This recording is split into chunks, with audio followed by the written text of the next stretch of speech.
Hello everyone. Now you're going to hear a short recap of the film Fighter in the Wind. In the 1940s, Korea was under the rule of Japan. A young boxer decided to go to the land of the rising sun to enroll in an aviation school, even though Koreans were not welcomed there. To do this, he knocked out a Japanese soldier on the ship and took his uniform. Having made his way into the city, he encountered a conman who threatened to hand him over to the Japanese police and tried to steal his money. After getting kicked in the balls, he cursed in Korean. Chunbae was also Korean, although he denied it to the last. The police were chasing the boxer, and local bandits were chasing the conman. The conman decided to hide in a truck where Baedal was already sitting. They both managed to escape their pursuers. Chunbae makes fun of Baedal's dream of becoming a pilot, as there was a war going on, in which case he would most likely die. It turned out that the truck was heading exactly to the aviation school, and the conman immediately jumped out of it. However, he immediately jumped back in when he saw Japanese Yakuza members in front of him. The new acquaintances stopped at the Air Force base, but Baedal did not become a pilot.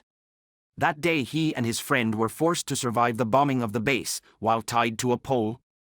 Commander Kato was informed that there were Koreans in front of him who refused to become kamikazes. It is a great honor to become a kamikaze. These Koreans were unworthy of it. Chunbae swears at the Japanese. The two run up to him, but our hero puts them both down. Commander Kato became interested in Baedal wielding Takion. The Japanese challenge him to a duel. If the Korean wins, then they are all free, but if he loses, then a terrible death awaits him. Unfortunately, Baedal was unable to deliver a single blow to the karate fighter and ended up on the ground. But he was not ready to lose to the imperialist, so he smacked him in the face with a stone. A few more blows and the Japanese knocked him out, in addition to injuring him with a katana. Giving up on the battlefield? Yes, you are definitely Korean, said Kato. Baedal miraculously survived.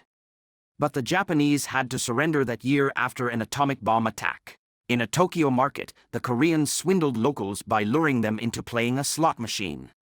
Things were going well until they were run into by the Yakuza. They broke the machine, and having heard curses in Korean, they decided at the same time to kill Chunbae. Baedal came running to free his friend off, who notably piled on the bandits, but was wounded by the main one in the shoulder with a katana.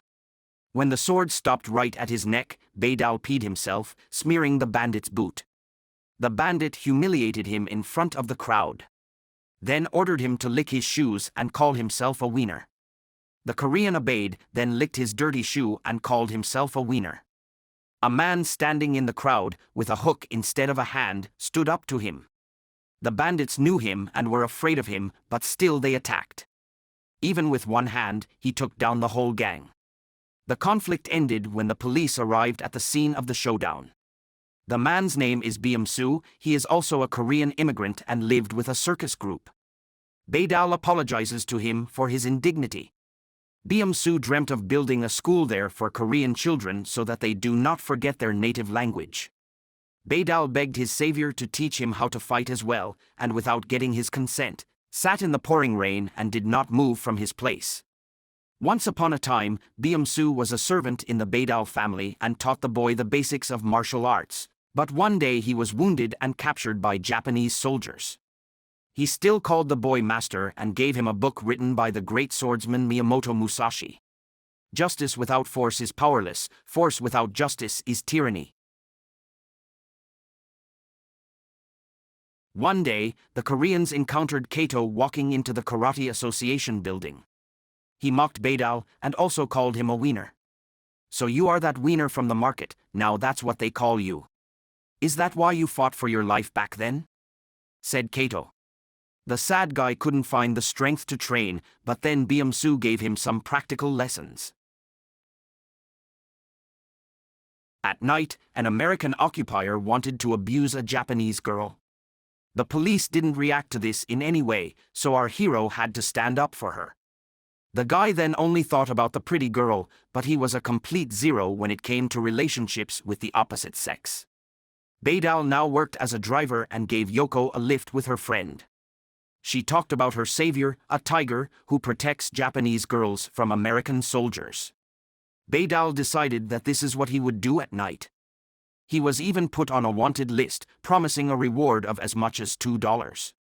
The more rapists beaten, the higher his head was valued.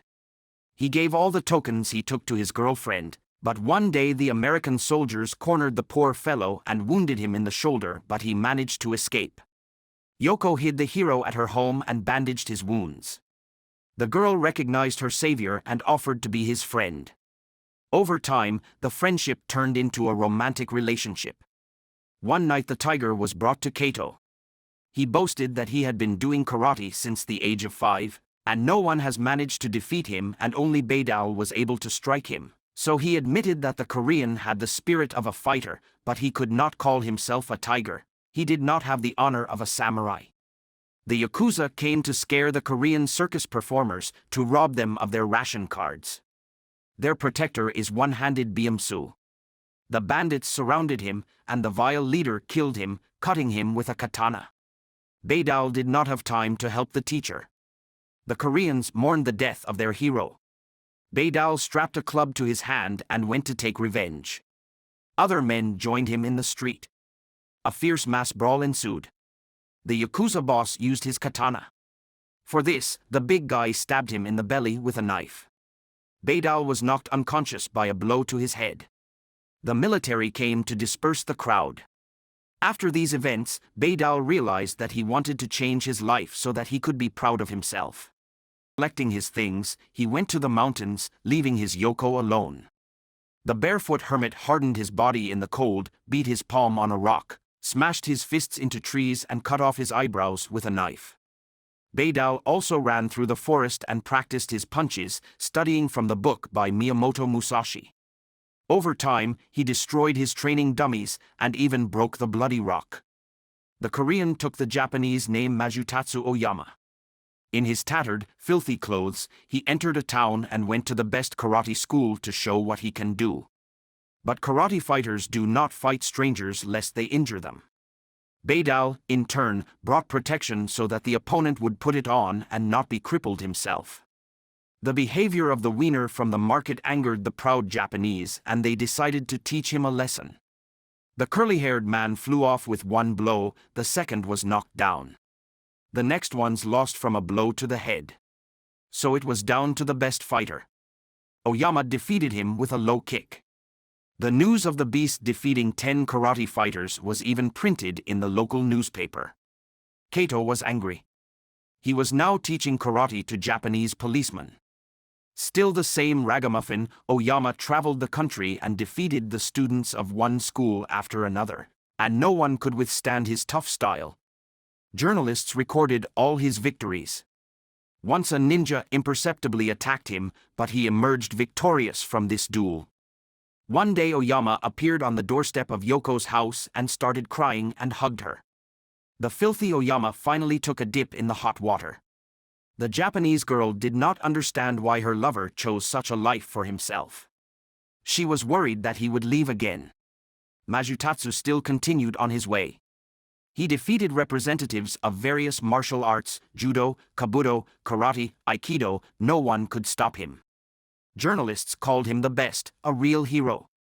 Even children all over the country imitated his appearance. The artists on stage reasoned that only Kato, who had already become the president of the Japan Martial Arts Union, could defeat him. He did not recognize the karate fighter. The Korean was just a fighter, a ragamuffin who does not adhere to the rules and etiquette. During a walk with Yoko, a whole queue lined up for him to get an autograph. At that moment, an assassin plunged a knife into his stomach. The doctor treated him.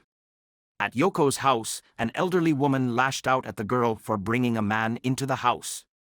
She is a geisha, her flower blooms only for one man, her master. Oyama was handed the dagger with which he was wounded and was invited to approach the temple. Busy with the girl's bonsai, he confessed that he was afraid of dying or becoming crippled, that he would never be able to see his Yoko again. The girl was also constantly worried about him and was afraid that he would die in the next battle. She begged Majutatsu to promise that he would stop fighting, and he made her this promise. This was followed by a night of love. Kato's henchman, the one-eyed Ryoma, was waiting for the wounded Oyama at the temple. His friend Chunbei was bullied so that he would definitely appear. Oyama didn't even have time to have breakfast with Yoko. Chunbei was beaten and stabbed through his arm with a knife. The next one would be Yoko. Holding his side, Oyama approached the temple. His opponent came to him with a katana.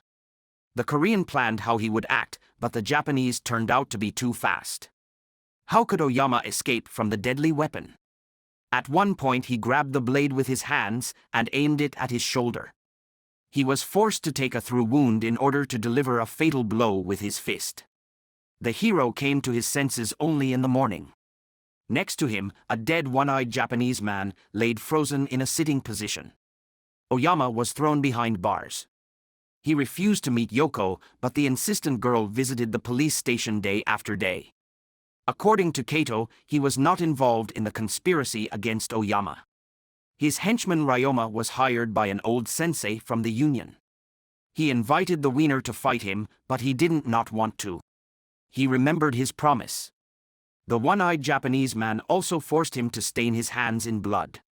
The old sensei was going to take revenge on the Korean. Kato promised to kill him in front of everyone.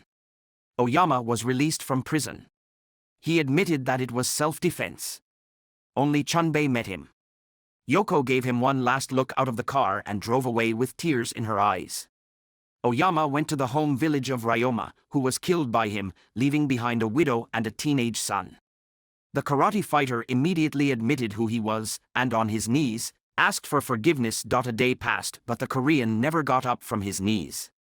"Please take these things, I won't fight anymore," said Oyama. At the request to give him a hoe and a shovel, the woman doused him with slop.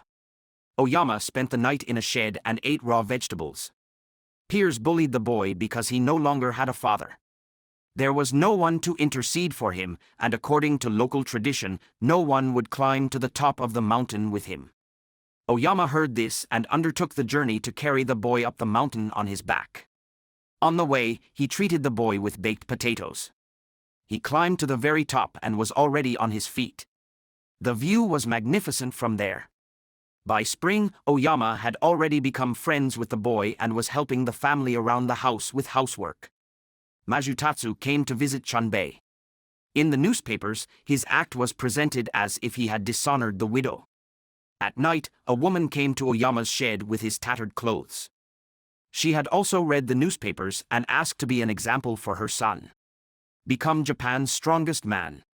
Go and defeat them all, become a warrior again."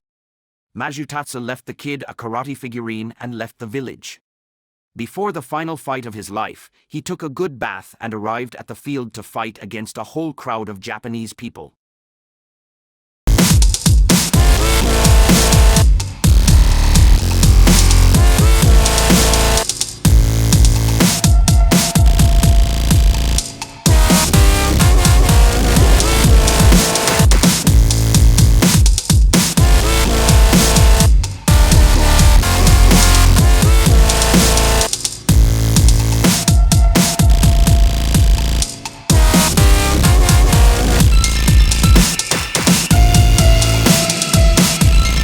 When all the fighters were defeated, people with katanas moved towards him, but Kato ordered them to stop. He was going to deal with the Korean himself. "You didn't overestimate your strength, how should I bury you?" "Under the sky," said Kato. After an exchange of blows, Oyama pulled himself together and knocked the soul out of the Japanese. He broke his leg and stopped his deadly fist inches from Kato's face. Majutatsu Oyama organized his own Kyokushin karate school. In 1964, he developed a test in which a fighter had to fight continuously with 100 opponents. He himself completed Hyakunin Kumite 3 times in 3 days. In addition to him, only 16 people have ever passed the 100-man fight test in the last 57 years.